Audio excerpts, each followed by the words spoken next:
February.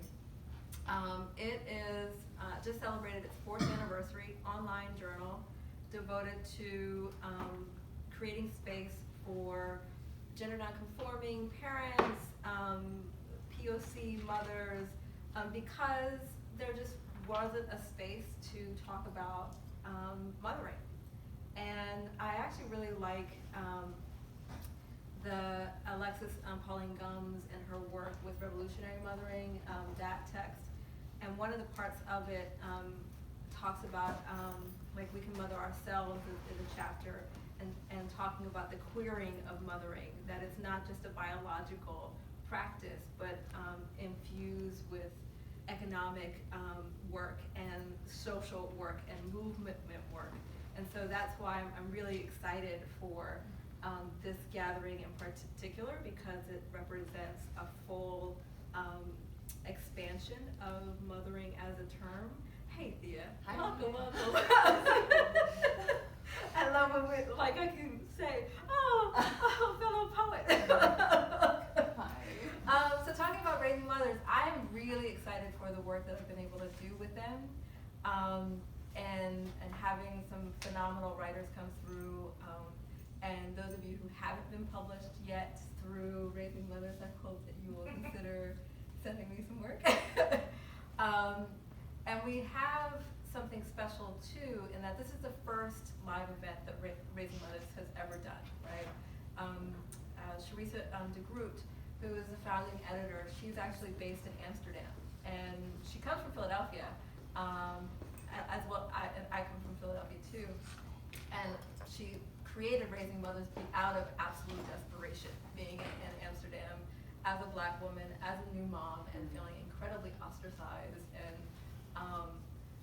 marginalized, and having to deal with a flavored racism that she had never experienced before, and having no recourse. And so creating that space was also the space of growing and safety for her. And now the organization is expanding, right? It's having its first event here, and has editors all over the country now, and so hopefully we'll continue to expand and have more live events. 3 of the folks who are going to be here with us in work are not here with us physically, but they sent their videos. One has illustration.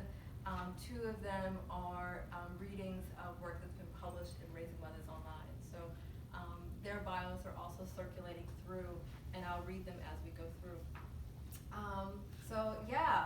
Each person is going to just read a really short selection of work, and afterwards we're going to have a discussion on craft. I'll throw some easy pitches at you, and we'll get into the discussion. But it's also not meant to, especially when we get to the discussion, where we as writers only talk to audience, but rather a conversation. Because I do believe that all of us who are gathered together here have something to say about artistry, and questions to ask and resources to bring. So I'm hoping that discussion really does become expansive beyond those who are sitting here.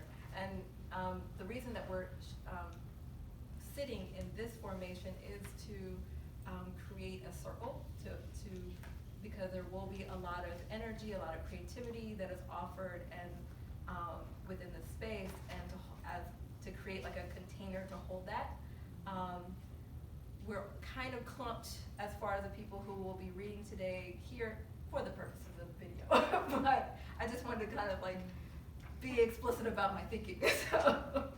All right, so our first reader is Aida Leon. And you can stand, you can sit, but as a reminder for all of us to, and my apologies, I have not used the mic, so next time I will.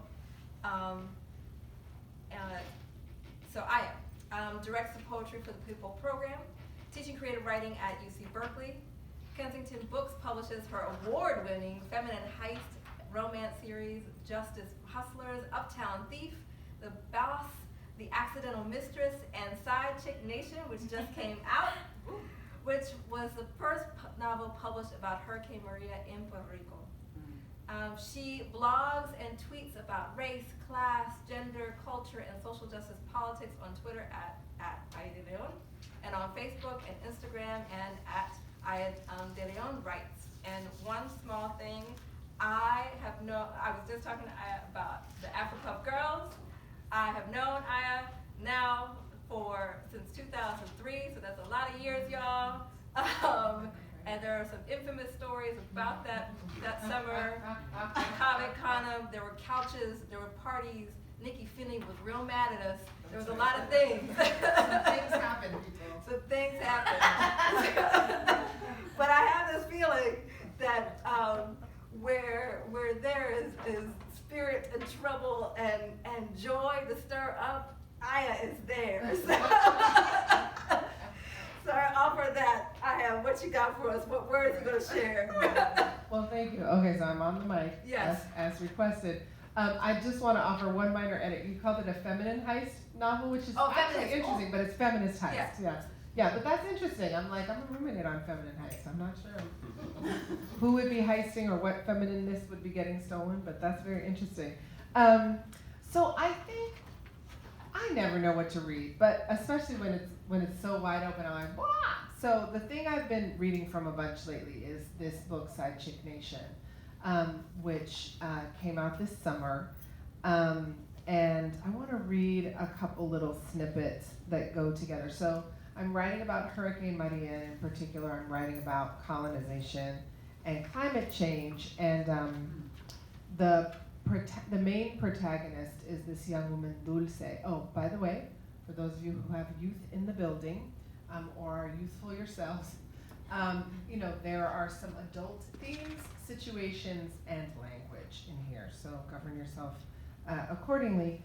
Anyway, Dulce is the protagonist, and she's formerly pimped as a teen, and is sort of a young adult coming out of that experience, trying to get her bearings, and finds herself in the middle of Hurricane Maria in Puerto Rico.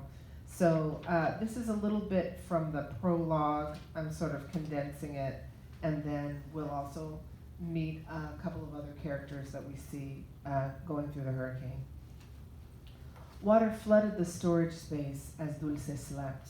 It seeped through the metal slats in the pull-down door. It pooled on the concrete floor. It rose around the mattress where Dulce was sleeping, although she was not exactly sleeping, more like in a stupor or a spell from the cocktail of rum and marijuana. It dulled her hearing so she didn't startle with the shrieking winds and battering rain and thudding of broken branches against the building. It dulled the panic she would have felt, alone in a storage space where she was living illegally in a hurricane and nobody knew she was there. Water seeped up, turning the mattress into a giant sponge. The moisture soaked into the fabric of her clothes. Inch by inch, the line crept up her feet. Her beautifully painted blue toenails, it saturated her hair, destroying the remains of a blowout, her hair blooming into springing curls all around her head still. She slept. Her shoulder flinched with the moisture tickling her ear canal. Then both ears filled and the tickle was gone. Her body stilled again in sleep. The now full canals dulled the howls of the storm. The flooding outside was anything but gentle, yet the water could only seep in through the slats in the metal door and the crack at the bottom above the cement floor, so the water level rose slowly. It crept up gently along her neck, her jawline, her cheekbone. The water sidled up tenderly, like a lever.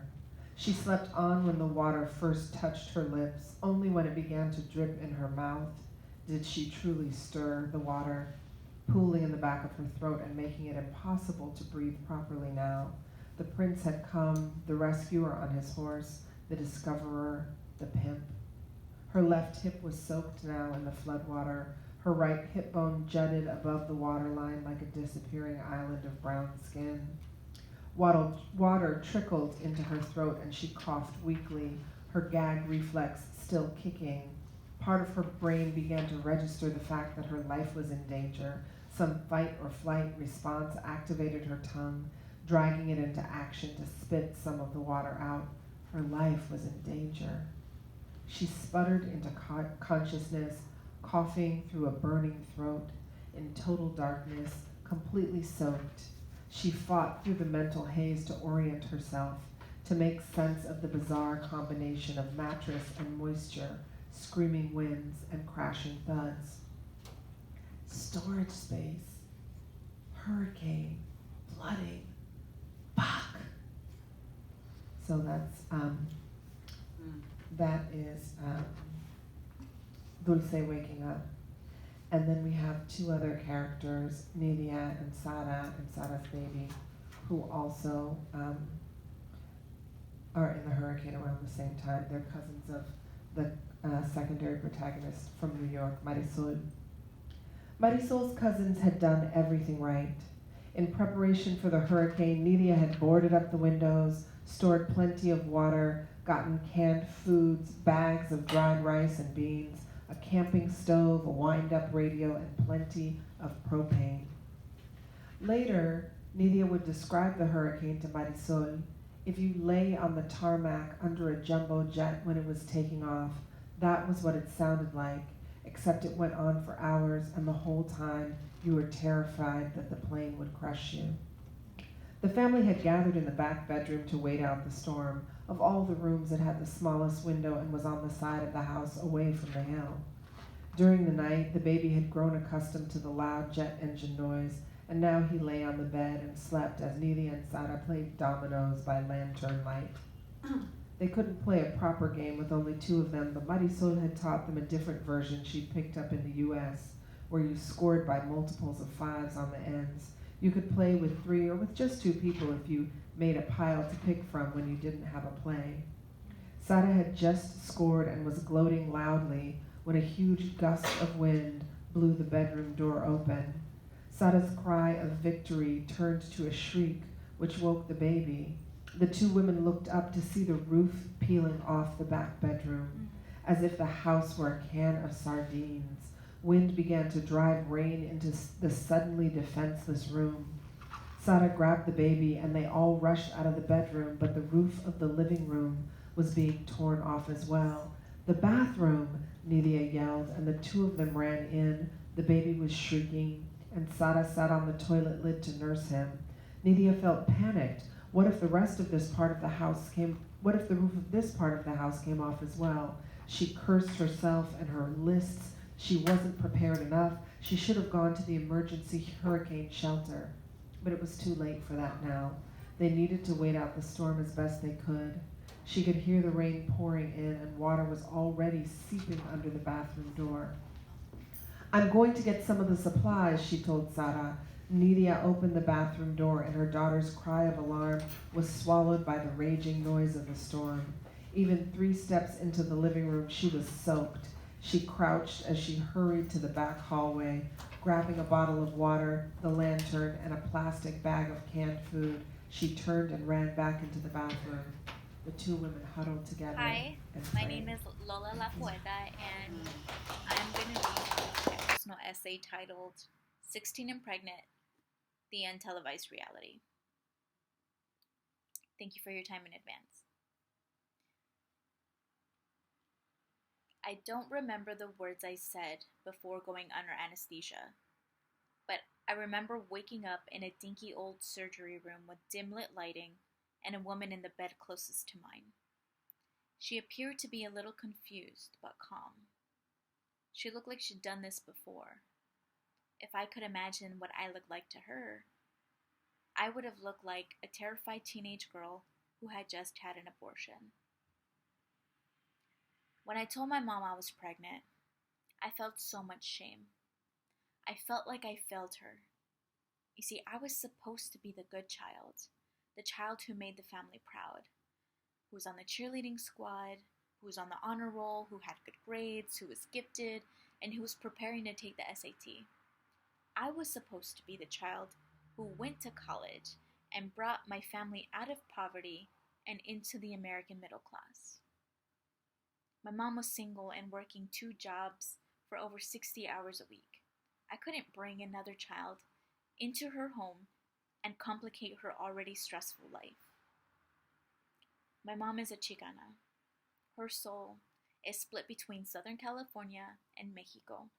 She grew up on both sides of the border, seeing her parents sacrifice everything for her to grow up with food in her belly, clothes on her back, and a roof over her head. But she was still expected to be on her own at 16 years old. And she was. But by the time she was 18, she was pregnant with my older sister, and my mom and dad ended up slinging dope to keep the bills paid. You see, my mom has been hustling since she was 16 years old and has never had a break. My mom taught me how to use a knife to defend myself, to speak up when things weren't right, and to rebel against everything that was imposed onto me. She taught me to be my authentic self and to succeed while others are plotting my downfall. She taught me to prevail in the face of evil, laugh in the face of imposters, and to be brown in a room full of whiteness. You see, she was raising a fierce feminist who, at 16 years old, was learning how to advocate for her current and her future self. So when I told my mom I was pregnant, she didn't ask me if I wanted to keep it, and she didn't ask me if I wanted to terminate the pregnancy. She and I both knew that I couldn't and I wouldn't have this baby. For the first time in a long time, I cried in my mom's arms because I was scared. I really fucked up. I cried like I was a child again, crying for her mother's forgiveness. She held me and she told me everything was going to be okay. She helped me make an appointment to terminate the pregnancy at a women's clinic, and she took me when it was time. Maybe it was just me, but I felt like I was the youngest one in that clinic. I had just turned 16 years old 2 months before getting knocked up, and I felt like I was in my prime. I thought I was hot shit. I didn't really know shit though, because if I had any common sense at the time, I would have not cleaned my very fertile flower with the same towel my ex-boyfriend used to clean his pollinator. Who knew that semen could survive without a host for 7 days? I didn't. I also didn't have a great sex education.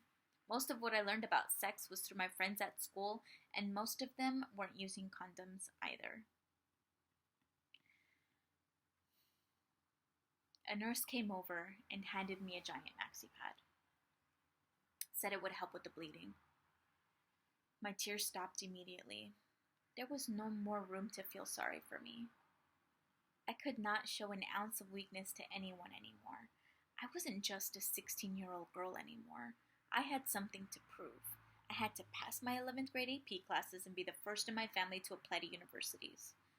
But first, I had to get this giant maxi pad on. Afterwards, the nurse took me into a changing room where there were other women, young and old, who had just had abortions too.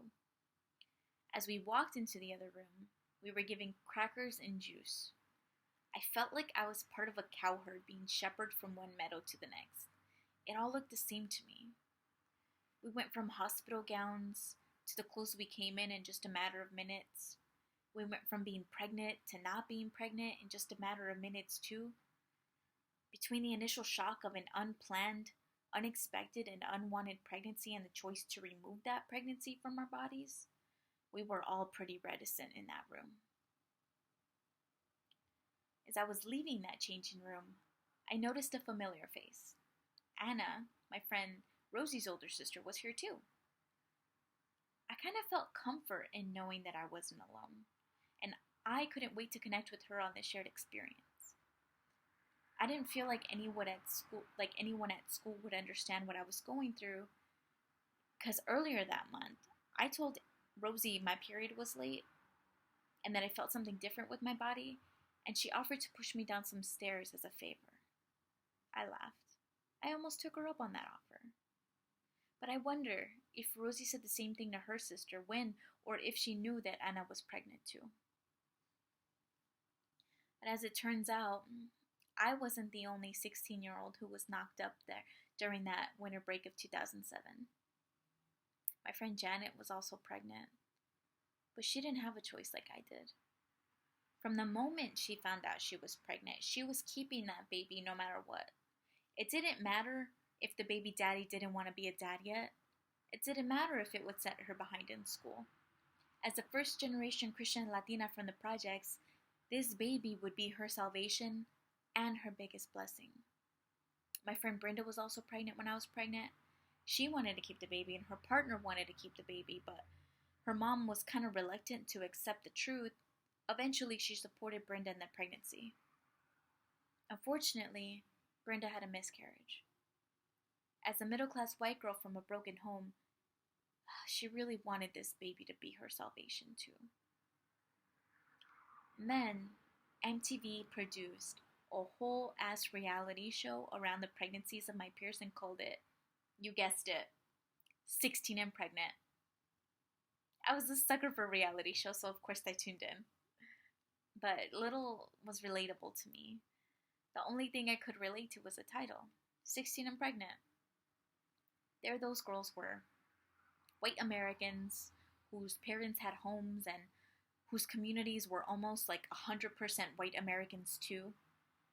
And then there I was, just another 16-year-old Mexican girl from a hood in Los Angeles who got knocked up by her cholo ex-boyfriend. As much as we wanted to be loved and whole, the universe had plans for the lot of us who got pregnant during that winter break.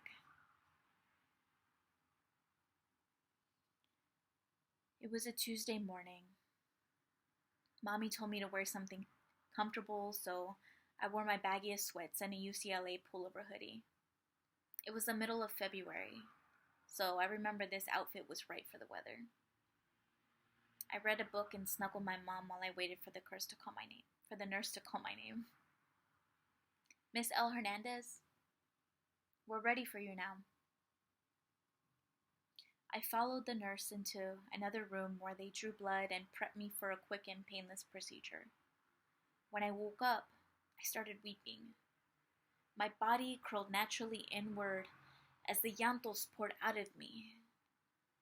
I tried to unravel my feelings of happiness from my feelings of loss, but the two coexisted unapologetically. I felt lost for the Soviet to me and lost for my egocentricity. On the other hand, I was happy to be free to have the choice to not be a mom at this time. Actively choosing to postpone or decline parenthood was my first step into adulthood. And I cried because I knew that after this day, things would never be the same for 16-year-old me. But my mom was right. Everything did turn out okay. Having recently relocated their family to Oakland, Ekua is excited and grateful to be called to share their medicine on land stewarded by the Ohlone people and all of the ancestors rooted in this region. Ekua is a passionate writer and a radical parent whose life philosophy can be summed up into two words, queer everything. I love the bio. And I'd like to say words about speakers. And this one I will say is, so I met Ekua just recently at Black Women Dream Lab, which is an incredibly changing, opening, cosmic experience. And from the first moment that Ekua came into the room, I was like, this whole energy, this room has shifted. I don't know where I am, but I'm happy where I am. And so to see them here as well and is also this great moment of spark and possibility, and I'm so happy that you agreed and brought your whole family. So please welcome Ekua Disa.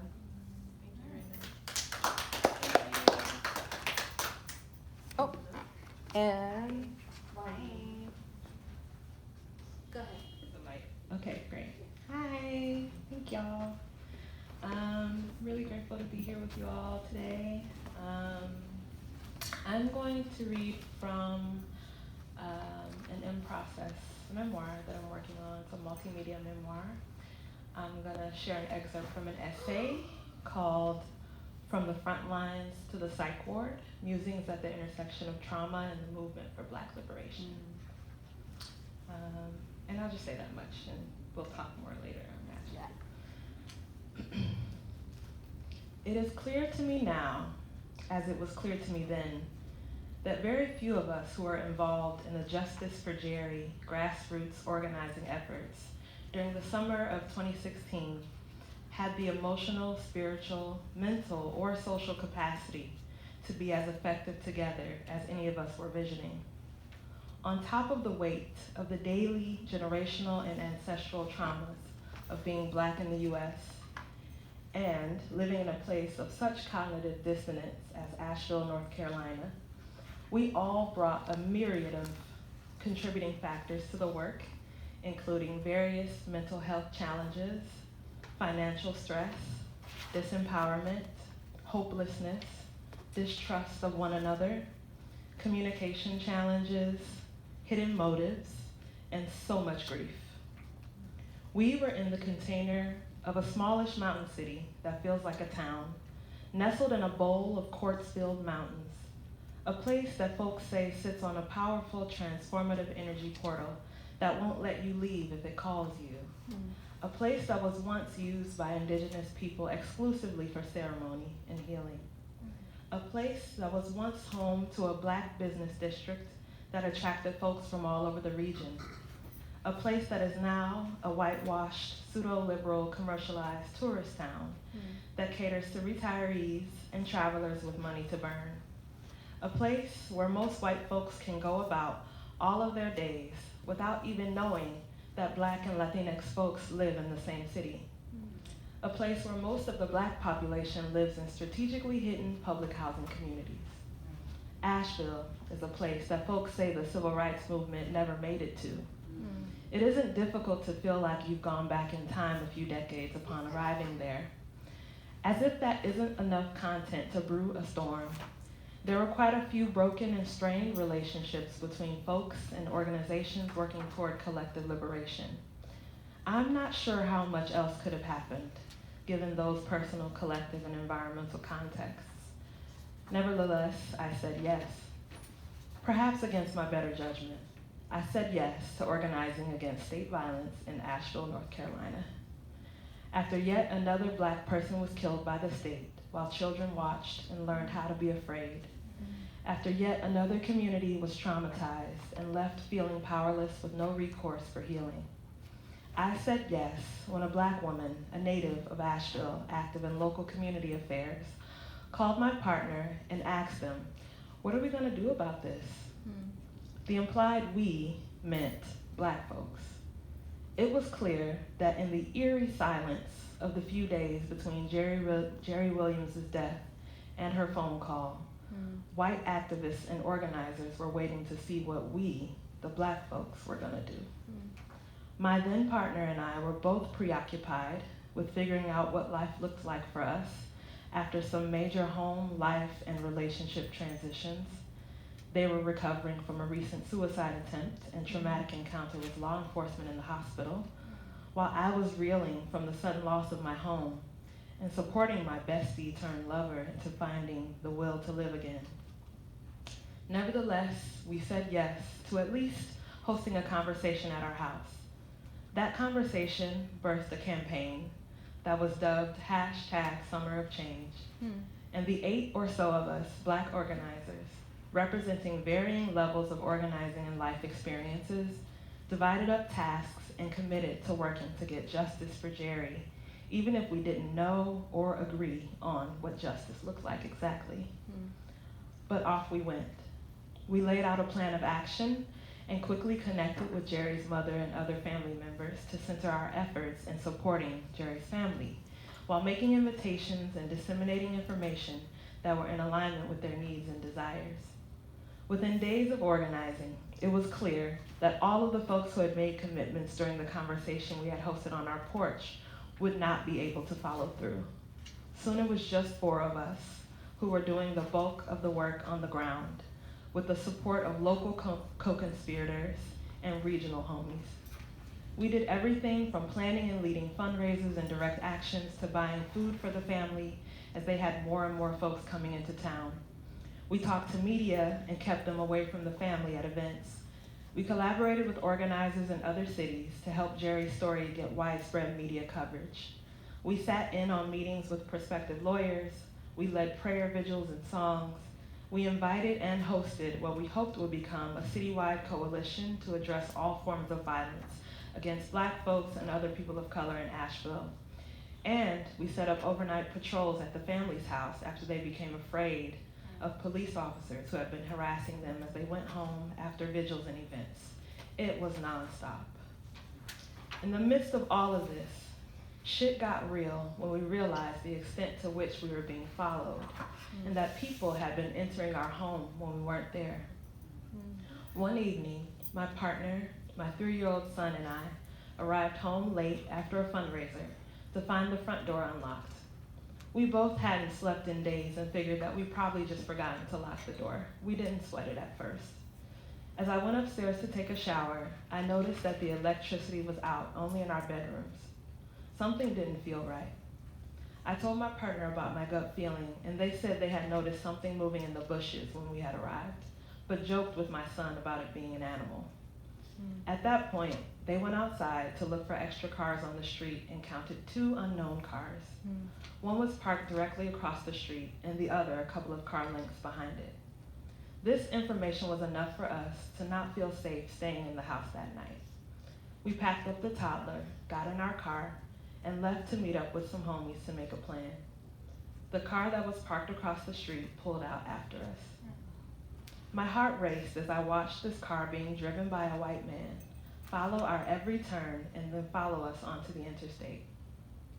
I breathed a sigh of relief when it didn't follow us off the exit. We met up with some supportive folks we knew in the parking lot of a gay bar in town to figure out what to do next. While my son slept in his car seat and we scrambled to come up with a plan, we noticed a black Mustang with a white double stripe being driven by a middle-aged white man with gray hair and dark eyes, circling the block. Each time he passed us, he stared directly at us, hatred and contempt pouring out of his eyes and striking me in my heart. As my heart bled and I stood there, frozen in fear, I had a vision of the inside of his car. His hand was holding a gun as he drove around the block again and again, toying with the idea of ending our lives, then and there. This vision snapped me into action. We needed to leave now. We ended up stashing our car and borrowing a friendly stranger's car to drive my son to Georgia, where he would be safe with my family. Then we turned the car around and drove directly back into it, arriving just in time to meet with a potential lawyer for Jerry's family. All of this was happening as we were sleep deprived and hopped up on cortisol from days and days of nonstop organizing of events, meals, interviews, conference calls, and much more.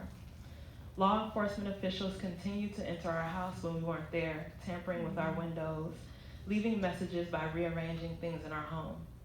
They were insidious in their terrorism, benevolently blocking traffic for our unpermitted marches during the day, and following us and trying to scare us into submission with Klan tactics when the public wasn't watching.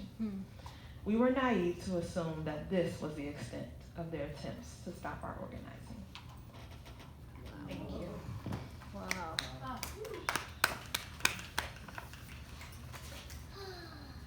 Right?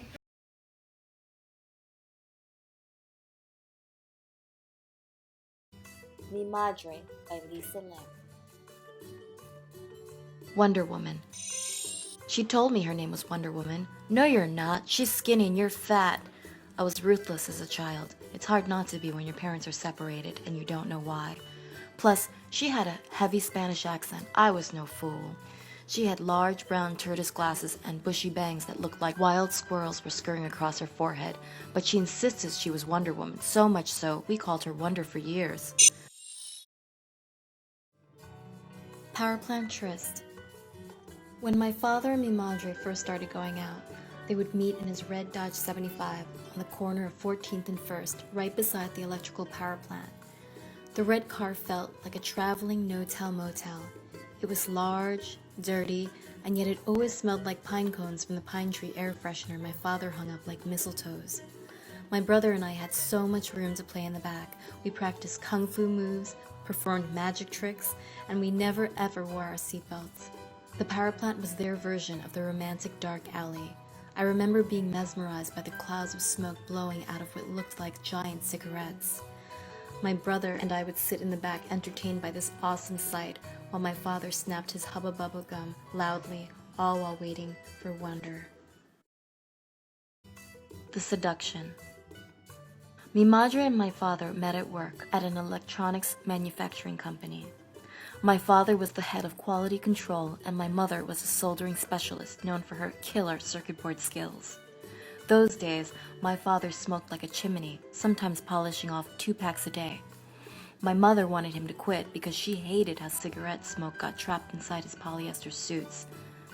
She said he smelled like wet doggy. To help him quit smoking, she would offer him a piece of gum whenever he came over to review her work. She kept a stash in her pocketbook and a little mirror near her desk to monitor his arrival. The rest was history. My mother always said it was their signs that brought them together, not the smoking. I mean, how could a Leo resist an Aries, she'd say. Of course, she was the Aries. Wonton noodle soup along the East River. Inside the car, we always came prepared with piping hot food from Chinatown, wonton noodle soup for everyone, and coffee for wonder. We'd drive to the nearby East River back when it was a garbage dump filled with ravenous seagulls who made a game out of pooping on our car while we slurped up noodles. Afterwards, we would make a game out of who could toss our empty wonton containers farthest into the river. I never won. Of course, I still feel terrible. We were lawless back then. We imagined the city was a dustbin. Today, I recycle. Raping rose gardens. At dusk, when our neighbor was nestled in front of her television eating her salty TV dinner, we trespassed into her flourishing garden filled with all kinds of flowers and weeds. Mi madre taught me how to smell for lemon balm and snatched them from the earth without remorse. While I gathered lemon balm, she'd snap the necks of roses, not minding the thorns clawing at her like cats in heat. Sometimes our neighbor Pat would catch us in the act and screamed for us to scat like rats, but she had bad cataracts and couldn't see the true rose rapists, me and mi madre. Once we gathered our fill of flora, we'd return home where mi madre would boil them in a large pot of holy water for hours. Fighting the homeless for holy water. The holy water we collected from the Church of the Immaculate Conception on the Lower East Side. We'd fight the homeless who were desperately trying to take full baths so that we could fill our empty milk cartons with the divine flow. Ladies first, mi madre would holler and hustle. I liked the smell of holy water because it tasted like spoons. The flower bath. Whenever mi madre boiled the roses and lemon balm in holy water, the entire house smelled of rot. Strange because you would think it would smell fragrant, but it didn't. It smelled of rot. After it cooled down, she would take a flower bath and I would peep through the bathroom keyhole and wonder, holding my nose. She never gave me the flower bath. Maybe she thought it wouldn't work on an atheist, but I still very much wanted one. Botanica in the Bronx. Whenever mi madre needed to rejuvenate her shrines, she and I would head to her favorite Botanica in the Bronx. Every inch of the store was crowded in santitos, talismans, charms, amulets, religious candles, rosaries, Buddhas, American Indian chiefs, and infinite lotions and potions. Some lotions were to help you find love, others were to help you get rich, and some were to remove stubborn jinxes. Ma was only interested in the santitos and rosaries, but my eyes were always hungry for everything magical. Memories of this store still fascinate me. I remember visiting a Botanica on the Lower East Side out of nostalgia and buying a lotion to help cast a love spell, but I grew scared about messing with the magical and threw it out. What can I say? I'm a pollita at heart. Santito mi santito. Mi madre was very religious, and my father and I were atheists, but I loved watching her perform her daily rituals and would pretend to pray and light candles just like her. She had these beautiful shrines in every corner of the house. They were her santitos. There was Guadalupe, the patron saint of Americas, St. Jude, the patron saint of lost causes, St. Anthony, the patron saint of lost and stolen things, Lourdes, the patron saint of bodily illnesses. Glasses of water were on every table, and always fresh flowers that would eventually rot and make the water smell like Chinatown sewers. Among all her religious articles were lotto tickets and W luck scratch-offs, and lots of pennies and gray scraps from the scratch-offs. Every night she'd light these large candles and close her eyes. Under a slight mustache she'd bleach blonde, she murmured prayers she called novenas. It was a kind of hush sound that I liked to listen to, just like a radio. Miracle Bra for my behind. I call me Madre up one morning and say, Hola, ¿qué tal? Bien y tú? You are my niña bonita, my niña loquita bonita, she plays. Do you want an ass, mi niña bonita? I buy you jeans that work like a miracle bra for your behind.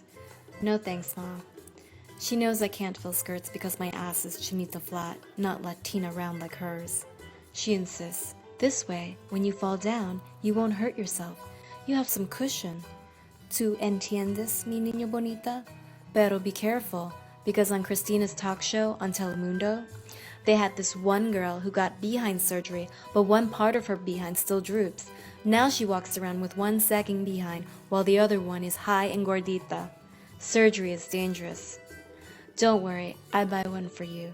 I make sure the price is special. Gracias, mi madre, but no thanks. Coca-Cola love. Mi madre taught me a lot about love. She told me that a man who really loves you buys you a Coca-Cola. That's how she knew my father loved her. She would give him gum to stop smoking, and he would buy her cans of Coca-Cola to keep her caffeinated. It was their version of a romantic red rose, but it was aluminum and filled with sweet and fizzy caffeine that made her heart race. I'm not sure why, but for some reason, I believed her love story, and whenever a boy bought me a Coca-Cola, I secretly thought he loved me.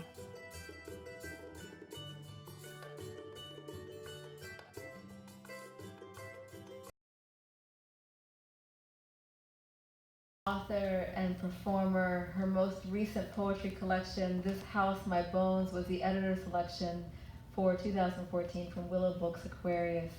Her books include a memoir, Children of the Room of the Rujmi, thank you. Family's Journey from Lebanon. Today I can't speak, y'all. Thank you for bearing with me. A Family's Journey from Lebanon, a book of poetry. In the Country of My Dreams. Elmaz is one of the co-founders of the Voices of Our Nation's Arts Foundation, Vona Voices. She teaches at Mills College, Hedgebrook, and is an instructor at the Oakland Y. And her website is elmazabinator.com. And I tell this story, which is one that actually involves Aya. And Aya earlier was speaking about. I love how you all like checked in, like what is this story? But I had this blog which was on Mother's Day, and it was this ode to Elmaz and all that she has done as the mother of a movement of for 20 years giving so much and holding so much space for writers, POC, and mostly here in the Bay, but like really in so many different places in Miami and in Philadelphia, and then now it's across the country of these different workshops being held, but it being far more than just a summer workshop, right? Like holding people in their growth and their trauma and their love and their devotion and their blossoming and their flourishing and all of these books.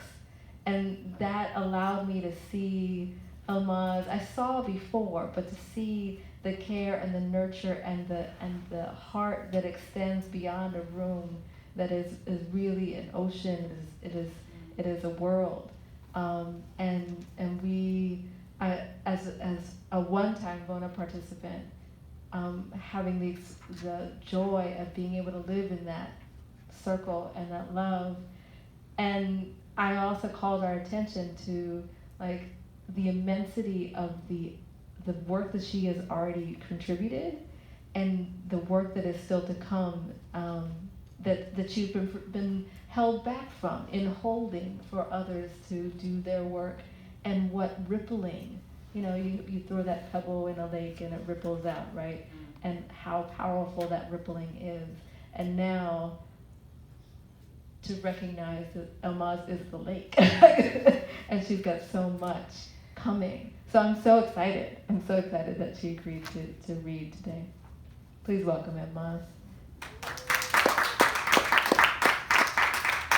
Thank you, Raina, and I need a recording of that. For those days when I feel like I've done nothing with my life, that would be great. We all get that, right? Right. A bit of imposter syndrome in the morning, you know. So I switched up what I was going to read because these pieces that preceded me, all these beautiful pieces of prose that preceded me have been so, I want to remember them. So I decided to throw out a poem, and this is actually a very recent poem, like 3 days recent, but it's based on years ago when I did debate.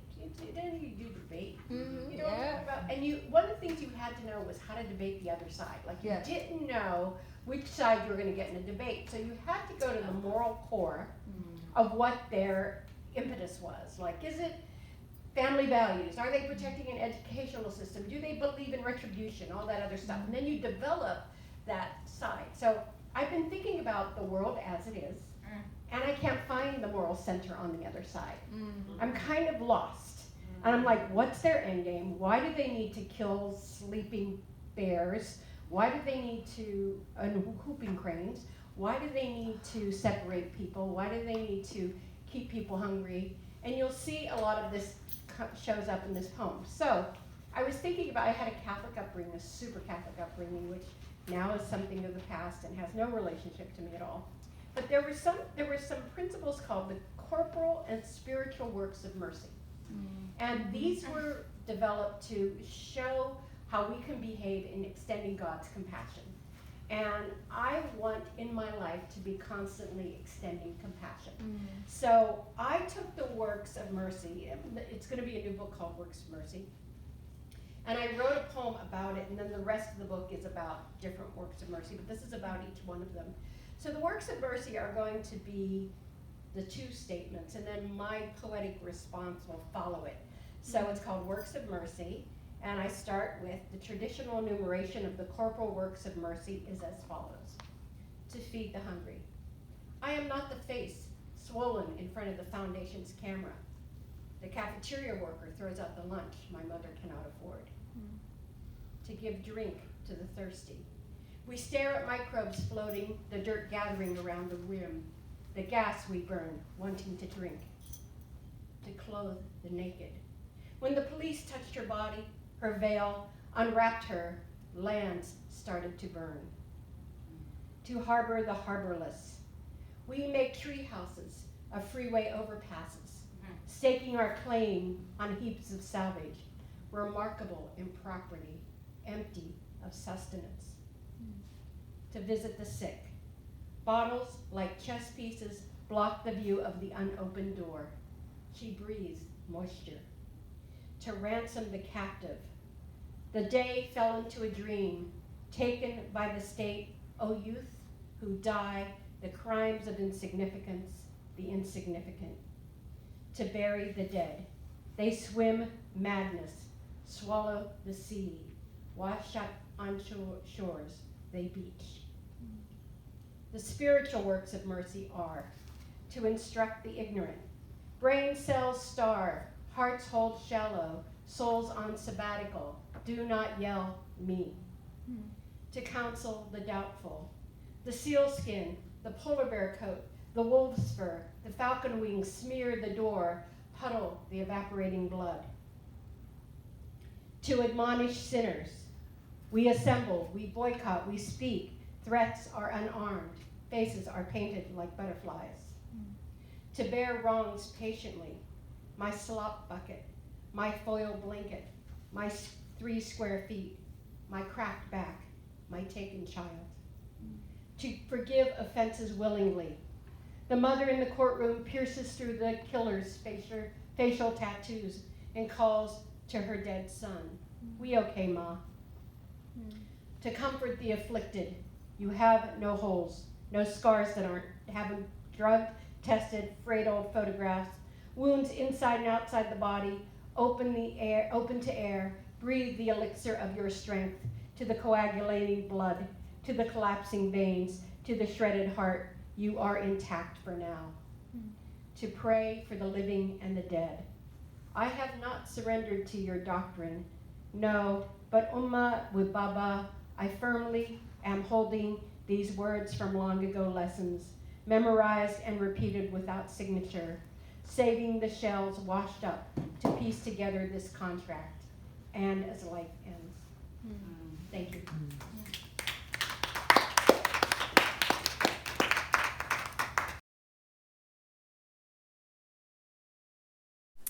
Hello, my name is Stephanie Laterza, and this is my piece, Sustainability, published in Raising Mothers in July of 2019. Sustainability. Some might credit Eugenie for the discovery of the lump in my breast. That Friday morning last November, we had just put our sons on the bus to their German immersion school in Brooklyn, after which point I walked with her halfway to the train on her way to work in Manhattan, and my way back home to write. That was before my poetry chapbook was accepted for publication by a reputable press, and I would someday find an adjunct English professor job to set me on the academic path I'd been craving. I would turn 39 the following month, in December, and though she never admitted it, Eugenie was in her mid-40s. She grew up in a, quote, provincial village outside of what was East Berlin, was married to a Jamaican-American travel agent who ran his business from home, and worked as a TV producer for some undisclosed network. She was tall, with long, wheat blonde hair, and always marched with her hands crammed into the pockets of her fitted gray herringbone coat, though, like my husband Franz, she rarely wore a hat. That morning her ears burned red, and the white breath cloud spewed from her mouth as she rattled off the list of activities her two sons would be engaging in over the weekend: play dates, birthday parties, and soccer. I always found Eugenie catty for a German, especially an East German. Before I could respond with my weekend plans, Eugenie said she was going for her yearly that morning, before work. It occurred to me that I hadn't gone for a Gein visit in over a year. I'd been so distraught about my grant application to the Council for Sustainability in Arts in Seattle recently being rejected that I'd forgotten about my health. Pero no se preocupe, I could hear Mommy saying, don't worry. The following Thursday, I lay on my back in the Midtown office of a gynecologist who'd gotten rave Yelp reviews, but whose guffaws at my few questions and comments irked me. It was worse when she segued from asking about my son's school to, hey, what's this? Like I had any idea about the walnut-sized mass in my right breast, the larger one that made finding the right-fitting bra impossible after I'd given birth and breastfed 6 years earlier. I also told her how fleshy my breasts had become. She chuckled, then said the next step was scheduling my first mammogram and an ultrasound. She wasn't that concerned. Right. When I called Franz, he exhaled a heavy breath through his office phone receiver and listed some positive genetic factors, like Mommy never having breast cancer and Abuelita living past 100, I should consider. Still, behind his usually rational demeanor, I heard a tremble of fear. We would wait and see, he said. Hot tears rose in my throat. I would enjoy Thanksgiving and not tell Mommy anything until I got my results. Over the next 2 weeks, I alternated between crying in the bathroom and smiling at reassuring texts from my bestie Marisol, whom I'd known for most of my adult life. Marisol was my idol. She had an executive-level job, owned her house in Jersey, and was a single mom and the whole world to her 6-year-old daughter. In the midst of her success, Marisol still valued me as a friend. She came to my readings, bought my books, and never raised an eyebrow when I told her I wanted to pursue a writing career. The morning of my tests, Eugenie tapped at a video game on her phone, saying "Good morning" to her screen as the school bus pulled up. After we put our sons on the bus, I began walking away, but she caught up and called me Speedy Gonzalez. I didn't know if she was referring to my short stature or being Latina. Either way, she delivered an ignorant kick to my gut. She rambled about her Jamaican nanny, picking her kids up after school, and another hectic upcoming weekend. When she asked, "How about you?" in her abrupt tone, I told her about reviewing the contract I'd gotten the other day for an anthology celebrating the work of Latina authors that would feature an excerpt from my YA novel in progress. Eugenie widened her eyes, then winced as though I'd cocked at her face. How does that work exactly? She asked. I mean, I have writer friends who rely on their spouses, and I wonder, is being a writer sustainable? Is it even worth writing books anymore? Rely on my spouse, rather than being the primary caretaker for our son, rather than taking him to the library every day to ensure his English literacy stayed at grade level, rather than hustling for freelance gigs while taking care of housework and taking my son to the doctor anytime he got sick. Somewhere between my fear of death and rage at the materiality of the living, I found my voice. Why are you asking about my finances when I've never asked about yours? I asked Eugenie, fixated on her weathered, unmoisturized face. After all, I never thought to ask how sustainable her husband's travel business was in the age of Travelocity. Oh, I wasn't trying to find out how much money you make, she tittered nervously. I'm just curious how it all works. A friend of mine just landed an agent and a 2-book deal, but how much would that really pay? If Eugenie couldn't be happy for her friend who'd landed an agent, I couldn't see how she could be happy for anyone. Between translations and movie rights, your friend with the agent's career is about to blow up, I said. Writers aren't a bunch of deadbeats. She half-assed apologized then and repeated that she was, quote, just curious. I told her to check Writer's Digest and Poets and Writers if she was that curious. Then I darted across the street, refusing to let her see me cry. New Age piano music tinkled through the waiting lounge at the Manhattan Imaging Center as I shivered in my faux cashmere pink gown and waited for the stoic mammography technician to call me. I counted the beads on the bracelet Marisol had given me the year before for my birthday. 18 onyx beads and 1 large gold one holding the circle together. We'd been friends for 18 years. I texted a photo of my wrist to Marisol, saying she was always with me. You got this, she texted back with a fist bump emoji. After the mammography and ultrasound, I texted Franz first, then Marisol. The lump was a mass of dense breast tissue, not a tumor. They each thanked God. Later, when I told Mommy I'd had tests done but that the results came back normal, she clucked her tongue and said she also had dense breast tissue. Just always remember, mija, time is gold. As I get dressed each morning, I remember the word for bra in Spanish, sostén. That which sustains, holds, carries. I don't wait for Eugenie at the bus stop anymore because I know what sustains me. My family and friends' boundless love, my writing, my work, and golden, unguaranteed time. So our last reader is Leticia Hernandez Linares, who is a poet, interdisciplinary artist, and educator. She is the author of Mucha Muchacha, Too Much Girl, and co-editor of The Wandering Song, Central American Writing in the United States. Widely published, her work appears in collections and journals such as Latinas Struggles and Protests in 21st Century USA, Street Art San Francisco, Huizache, and Pilgrimage, a recipient of 3 San Francisco Arts Commission individual artist grants. She teaches in the College of Ethnic Studies at San Francisco State University. And I love her website, which is joinleticia.com. And story, there's so many. But the most recent one is that Leticia recently shared some really exciting news, which I can't share, vague book, right? If this was on Facebook.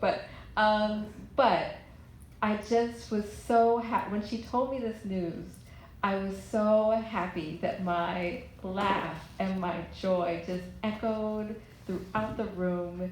And I think that that is also something that Leticia brings me and brings to so many, is this like electric kind of joy that is a joy that can be summoned when the fight is necessary. Because in the work of social movement and activism in particular, if we are moving driven by fear or hate, everything will peter out. But hers is a movement, activism, and push that arises from joy and love, true, deep, epic, entangled love for our peoples and our communities. And so when I see her, I always see that winging out that power. So please join me in welcoming Leticia Hernandez Linares.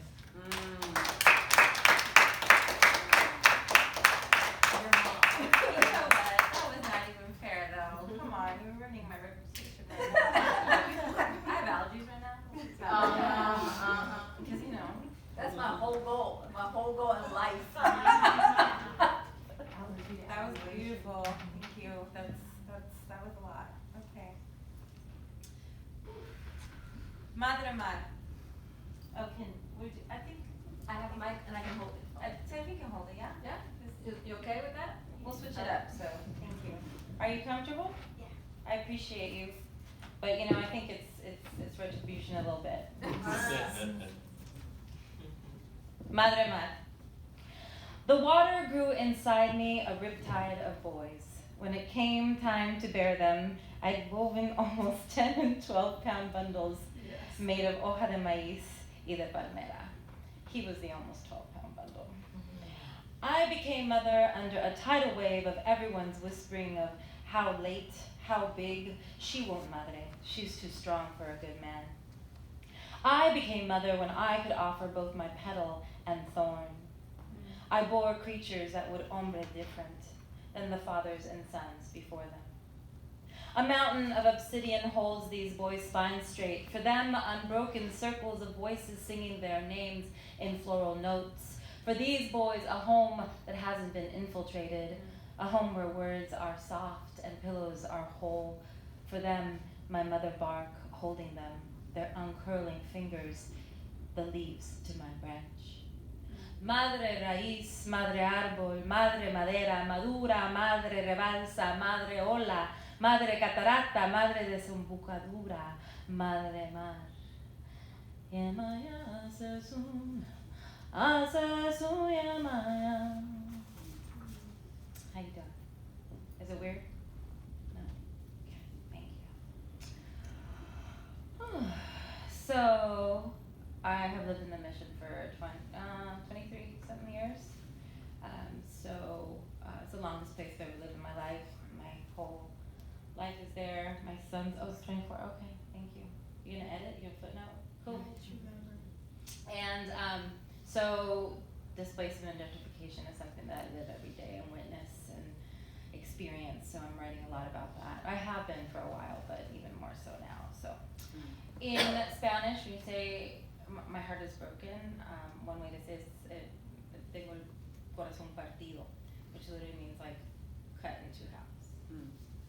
Partido. The heart is the toughest part of the body, Carolyn Forche. A perforation of two halves. Partido describes the condition best. This critical organ presents slippery, can't break as much as bleed out after it has been cut into. If it were to shatter, the raw, dull crimson meat would complicate sweeping, the slam of impact more like a slap.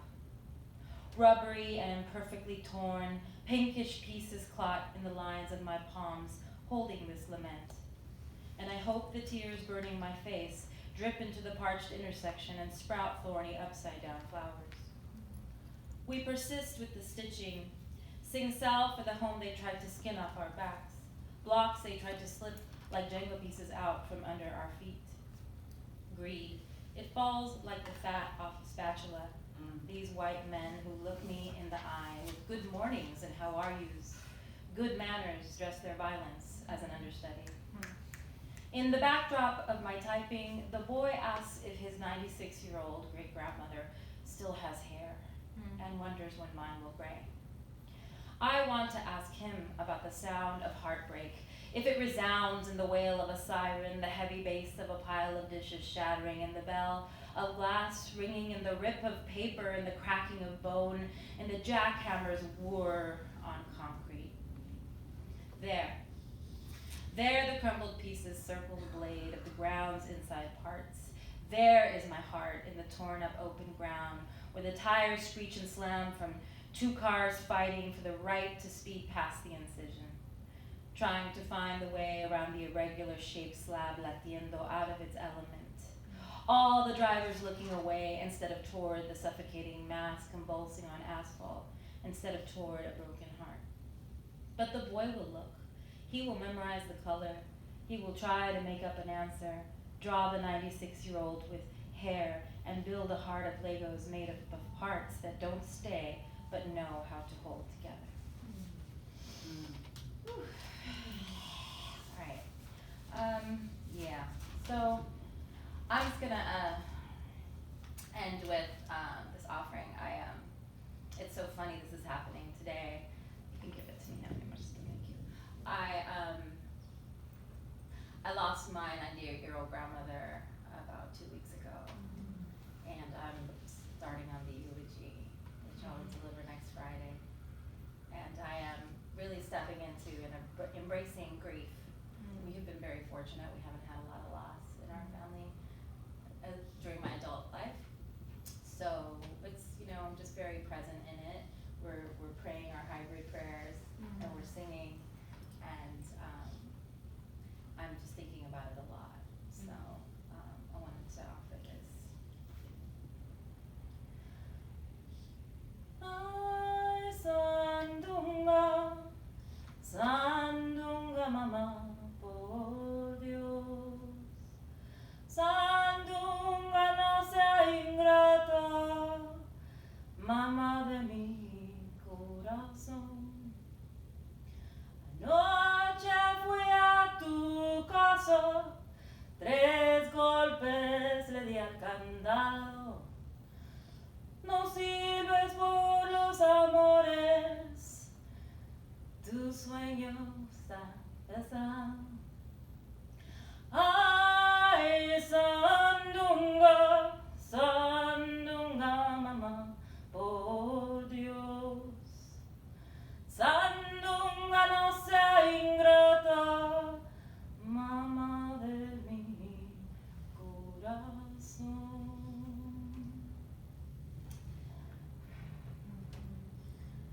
And then there was another little piece, another song that I've been riffing on.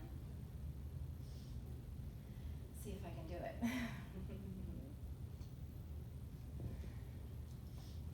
I really want to. Just trying to breathe through it.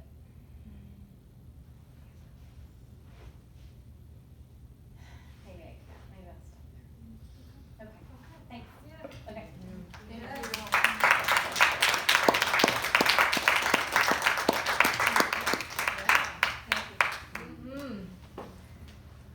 So y'all can see why I have gathered you together. Okay, all right, we have a little bit of time before we close, and this is the time for questions. And I will start, but I do hope that it does become not just audience questioning you all, but holding conversation around craft and mothering and what you all are doing. So a really low stakes one. What songs have you memorized? Like one song that's like really essential to you that you kind of go back to, like, this is my song, I rock out to this every now and then when I need it. I memorized a lot of songs, but when you said that, in the context of mothering especially, I feel like my relationship to singing changed, and I started memorizing all of the freedom songs that I could.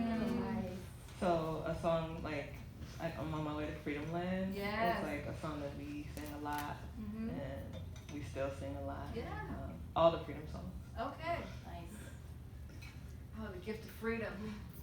Are we passing this around? Yeah, that's what's happening. the song that I would share is definitely from many years before becoming a mom, and it's just one of those anthem songs. I was working on a novel that has yet to see the light of day, but I was deep in it, you know, God, I don't know, maybe 15 years ago, and I was on this plane, and you know, sometimes they just show videos, and they showed the video of this Natasha Bedingfield song, Unwritten, right? Yeah. And it's it's basically, she uses writing as a metaphor for your life, but for me it wasn't a metaphor. It's like, this is the thing. And you know, I'm on the plane and they're showing the video and it's like speaking to me and I'm like, ah, you know, and of course I'm on the plane with my partner who's like Jamaican, and like people don't just weep in public. He's like, oh Lord, this American woman. But you know, but it's still my anthem. And so when I feel like I can't do it, or it feels too hard, or it feels like I'm not getting anywhere, or it just feels like I don't feel like writing, I will play it really loud and have a good cry and wash away whatever that is. And then I always remember, like, yes, writing is what I love and what I want and what I want to clear the road for. So it's one of those anthems, and you know, you don't want to use the medicine like for anything but that. Makes me want to holler the way they do My Life. I was singing Marvin Gaye with a Lyft driver yesterday. And we're like, this song just is repeating history so much. So yeah, the ecology is the one that, whenever somebody says, what's your song? I just go, makes me want to holler. Yeah. The way they do My Life. Moonshots. Yeah, you can talk in the picture. I'm always singing Blessed Assurance. So just the hymns come to me sometimes. But when you mentioned freedom songs, Mavis Staples did a CD of freedom songs about 8 years ago, and I gotta pull that out. Yeah. Yeah.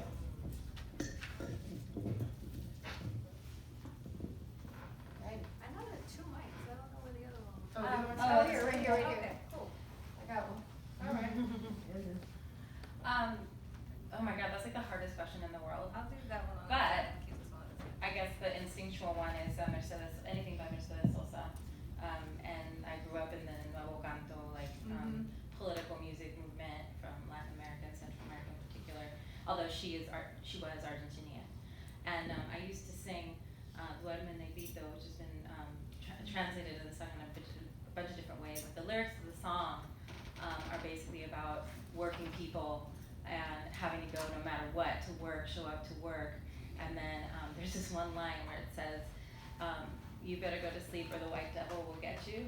And I just always really like enjoy that idea, like the white devil. You know, because Negrito literally little black boy, but also just I think of it as dark skinned boy, that you're beautiful and your skin is beautiful and we're working hard and we're struggling, but you gotta go to sleep because that white devil's gonna come get you. So if you don't know the song, it's a duerme, duerme, negrito, que tu mamá está en el campo, negrito. And every time I sang it to him as a baby, he would stop crying. It was like magic. It was so beautiful. I'm surprised you didn't Record that and just have it on loop. Like I had it in the CD in the car. Yeah, okay, all right. Are there other folks who have songs that you want to share that you memorized? Do you have a song? No?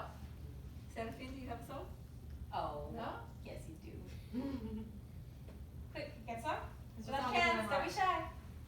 Okay. You don't have to sing it. You just Just say tell what us. it is. Or He's you like, can sing how it. many of them? How many? I know. So there could be a certain song. No, anything any you song. want.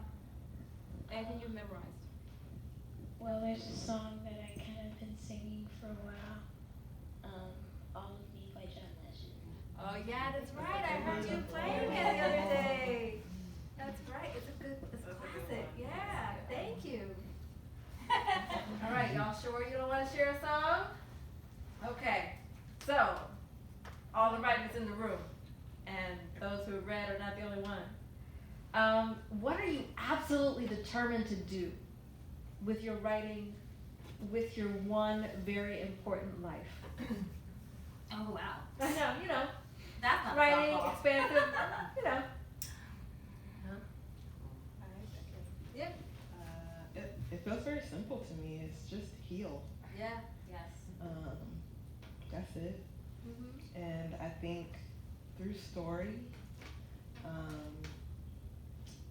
and making space for others to do the same feels important, particularly, I would say, like Black women in my family, but also just people Mhm.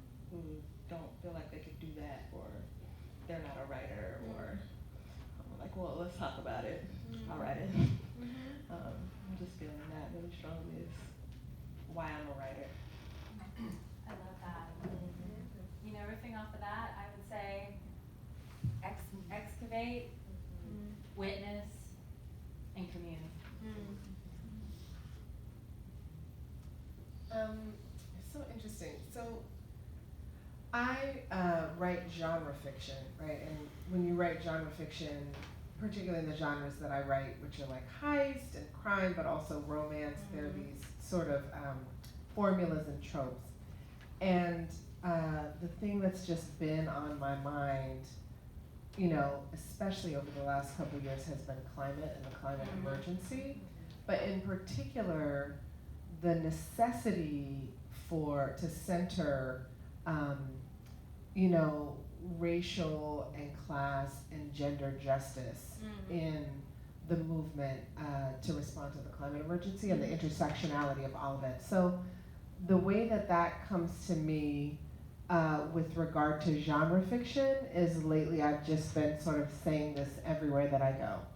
So apparently, for dozens or hundreds or thousands of years, people in different parts of the world have been telling these same stories about a group of people who were you know, whatever, there was the protagonist, the antagonist, they were fighting somebody, and then there was this moment where it looked like all hope was lost, and they were so vastly outnumbered, and you know, they felt like they couldn't do it, and they were so discouraged, and somebody came and somebody gives them the pep talk, right? And this is like the plot to you know, thousands of movies. Somebody came and gave them the pep talk that you can do it. I know it looks bad, but you know, we can do it. And so that is where we are. We're there. And I have decided to believe that there's a reason that we've been telling this story for dozens or hundreds or thousands of years, because this is our story. And this is our moment where we're on the ground thinking we can't do it. And it's going to require a lot of everybody, and it's going to require the deep transformation that is the climactic part of the story arc of this, you know, part of the story. But I have decided to share that story, that I believe that this is where we are, and this is why we've been telling this story, because it's our story, and it's time for us to be those heroes, and especially time for women, people of color, people from outside the US, queer folks, poor and working class folks to step into that heroism. Yes. I would like to be funny, but I'm not. It's so sad. When I see people read who are really funny, I think, oh my God, I want to be funny. I also want to play piano and speak French. But, you know, I could say I want to do all kinds of things, but the fact of the matter is, I sit here in my Arab body, and we don't have it right. They don't have it right about us yet, and I just have to write us one at a time until they get it right about us.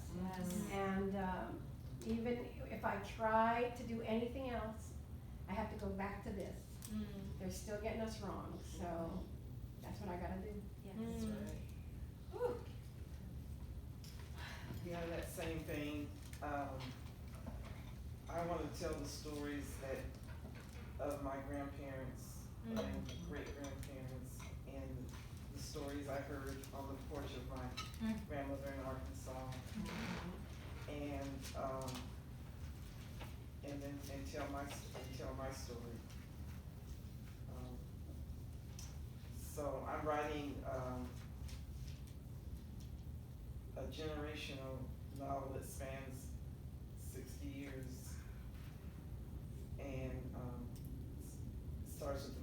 generation.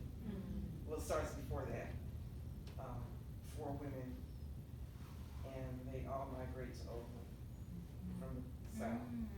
And yeah, there are a lot of stories there. And it's, I call it a cross between the Joy Club and Yaya Sisterhood. So we'll see how that comes out. I don't know, for me, I think about this, I've been really stuck on a number of things that Cornisha Jones recently said at the Poetry Incubator in Chicago. And one of them was around that these are tumultuous times. We have been here before. Some will make it and some will not. And whatever your path is, write something that will make it beyond you. And she said that, and that's really, really poignant, and it makes me, harkens me back to, I'm also a really big Erykah Badu fan, and I can't remember what song it is, but she talks about not ever wanting her name to be written on like a stone building. And my mom has these stories of one of the first black professors at a previous institution she was at to get tenure. They named a building after that person, which was amazing, right? And then they tore that building down, right? They didn't replace it with anything. They didn't preserve that memory at all. And now she can't remember who that person was, right? So that comes back to like writing things in stone and the wearing of stone and the tearing of stone. So I think what I want to do is to write and also to provide spaces for people to create in a way that lasts beyond stone. I don't know really what that looks like, but I'm thinking on it. I'm thinking on it a lot because I think that our communities are not just built on stone, right? They are magnificent beyond the structure, right? So anyway, so thinking about what we have said we are determined to do within our writing, within our lives, what are the things that we have had to unlearn to do that? What are some things that we've had to unlearn with the idea of like, I have this work to do and I know that I have to let this one go? I've been thinking about that a lot because I haven't unlearned it yet, but I'm really struggling with the feeling compelled that I need to testify to my own things that I need to unearth, like my story, my trauma. But I'm still really in that, and I know that Gloria Anzaldúa and Audre Lorde are sitting there shaking their heads like, girl. But I just feel that like fear of airing the dirty laundry thing, you know, and what if my parents find out, and the shame and the guilt and the like, and knowing how much my mother in particular feels about appearances. I really struggle with that. And I mean, 2 years shy of 50 and I'm still worried about that. So what's up with that? You know, like that's really weighing on me. And I know that there are little girls out there, daughters of immigrants, of teen parents who need to hear my story. So that's something I'm really struggling with. What do we have to unlearn? I think one of the things that I've really had to unlearn that's been interesting, and it came up again with the passing of Toni Morrison, that I came of age when she was like rising to these incredible heights, right?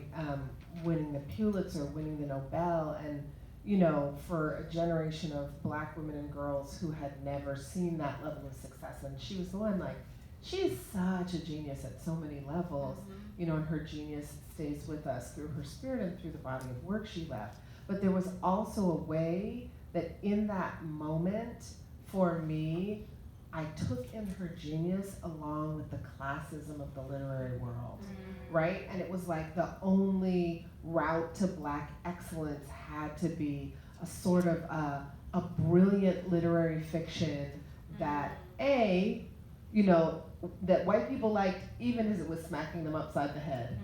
And that was, you know, really, I don't want to call it inaccessible, it's not that it was, but it was sort of literary at a level of craft that it was, you had to work, right? Yeah, it's not popular fiction. And And then I was a writer who just had a knack for popular fiction and feeling like it was inferior, or it was wrong, or I had to figure out, you know, it felt, the way that it landed was like this was my job to follow in these particular footsteps. And it took me a long time to unlearn that, to let it go, and to be like, for whatever reason, like my gift is about this popular fiction stuff, and whatever the classism is in the literary industry, just to let that go and to write the stories as they came. Beautiful. Yes. Yes. Okay, I know. First of all, I want to say, in case you need my review, because I was Toni Morrison's protege in the 80s.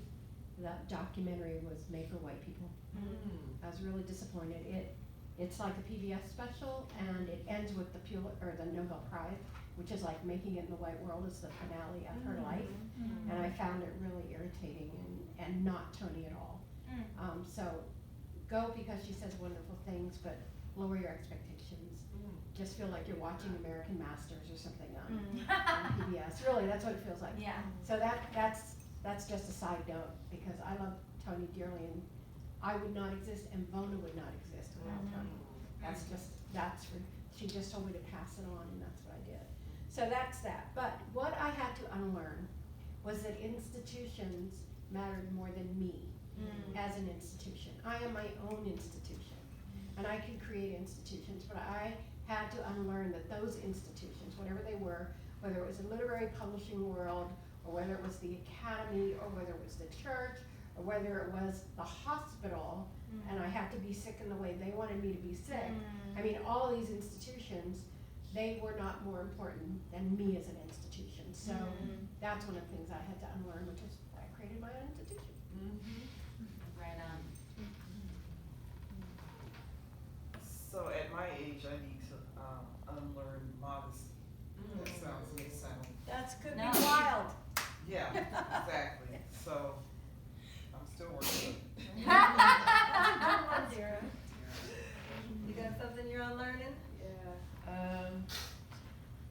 I feel really resonant with what each of you have said on different levels, but what feels really core for me is just unworthiness. That, somebody else has told a similar story, I don't need to tell my story.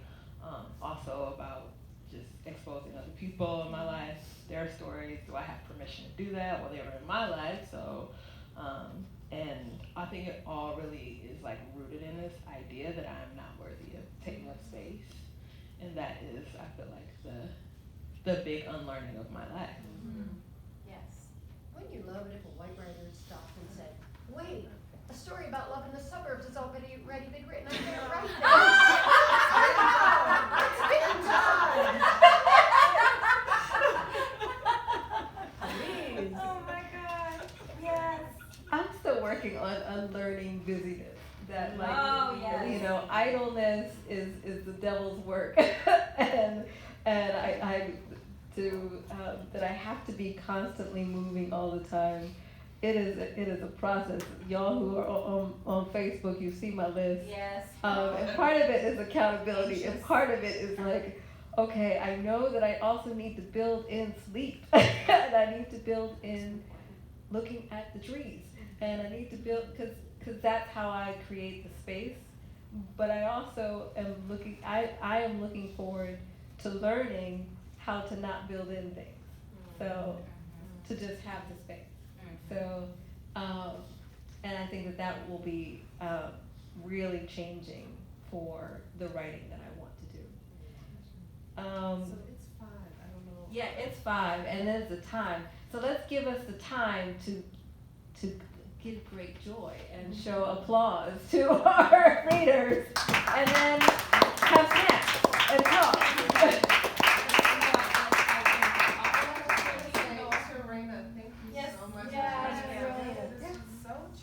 Yeah, good. I'm so glad. Thank y'all for giving a few extra minutes and everything, and for coming. I really appreciate it. It was really great. I was worried about the meter.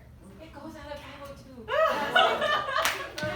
Bless you, baby. It's, I gave it a little extra. So it's Right. That's so good. That's why I had to roll the meter, so you can add on. Yeah, right.